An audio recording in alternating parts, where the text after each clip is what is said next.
The day Kunle walked out on his pregnant wife, she did not cry. She only asked one question. In Ayatoro, elders say the ground never forgets the footsteps of betrayal, and from that moment, destiny quietly turned its back on him. This is not just a story of love and wealth, it is a warning about the price of choosing comfort over loyalty. In the quiet town of Ayatoro, where the red earth clung stubbornly to bare feet and gossip traveled faster than Harmattan wind, everyone believed they knew the story of Kunle Adeyemi. They said he was ambitious. They said he was unlucky. They said he married too early. But only a few knew the truth, and fewer still understood the cost of a heart that chose comfort over loyalty. Kunle met Morayo when life was still simple and expectations were small. She was the kind of woman whose presence softened a room. Not loud, not dramatic, just steady. Her laughter came easily, but her silence spoke deeper truths. She sold fabrics in the local market, arranging ankara and lace with careful hands, always humming old songs her mother taught her. Kunle was a carpenter then, strong hands, hopeful eyes, dreams too big for his pockets. He worked under the scorching sun, shaping wood into doors and cupboards, believing each nail he drove brought him closer to a better life. They fell in love quietly. No grand gestures, no borrowed promises, just evenings under the mango tree behind Morayo's mother's house, talking about the future as if it were already waiting for them. When Kunle proposed, he had no ring, just his words and trembling sincerity. Morayo said yes without hesitation. The wedding was modest, held in the family compound, attended by neighbors, elders, and friends who contributed bags of rice, cooking oil, and prayers. Kunle's mother cried with joy, calling Morayo a blessing. "Hold your husband well," she advised. "This life is not gentle." Morayo smiled and nodded. She did not yet understand how heavy those words were. The first year of marriage was filled with hope and hardship. Kunle's carpentry shop struggled. Customers came slowly, some delayed payments, others disappeared entirely. Still, Morayo never complained. She woke early, cooked with care, and encouraged her husband even when the cupboard was nearly empty. When food was scarce, she ate less and told Kunle she was full. When rain leaked through the roof, she laughed and placed buckets underneath. "We will laugh about this one day," she always said. But Kunle was not laughing. Each day he felt smaller.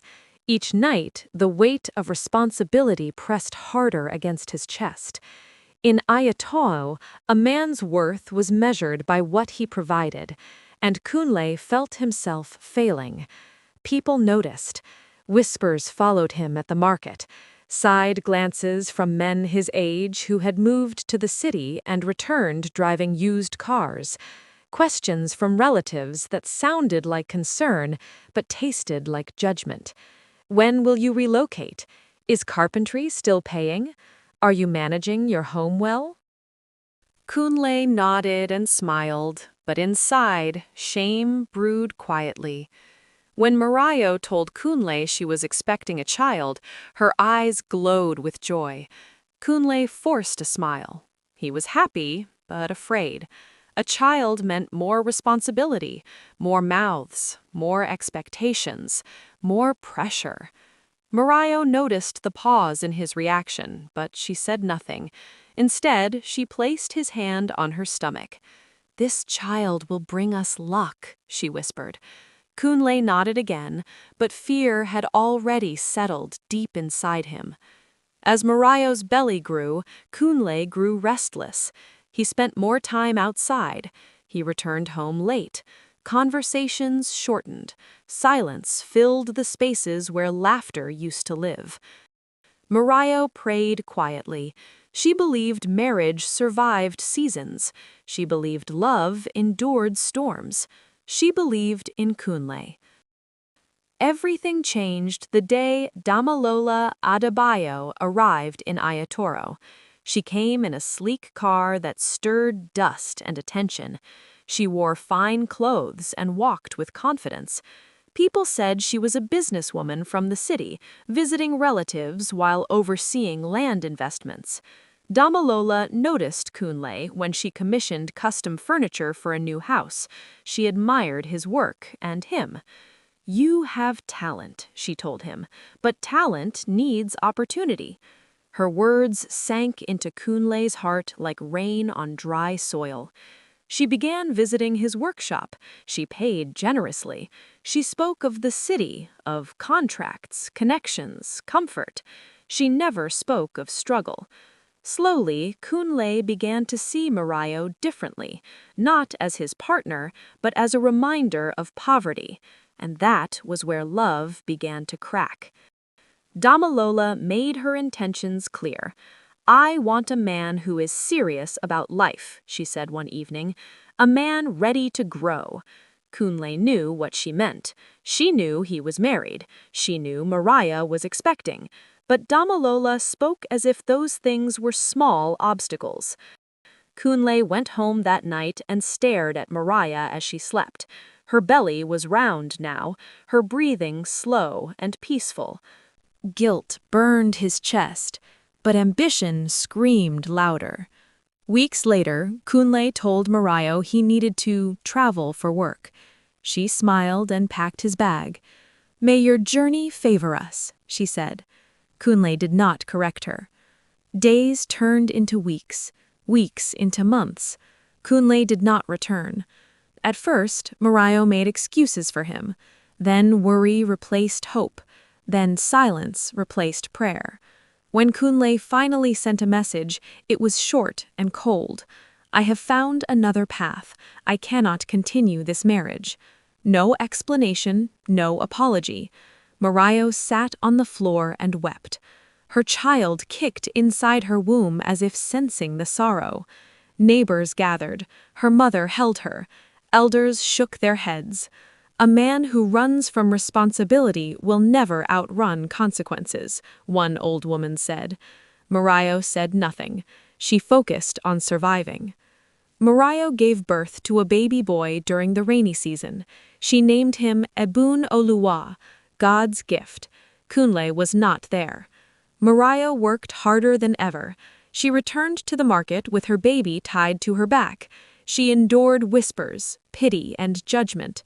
Some blamed her, some blamed fate, but Marayo blamed no one. She raised her son with quiet strength, teaching him kindness, patience, and dignity.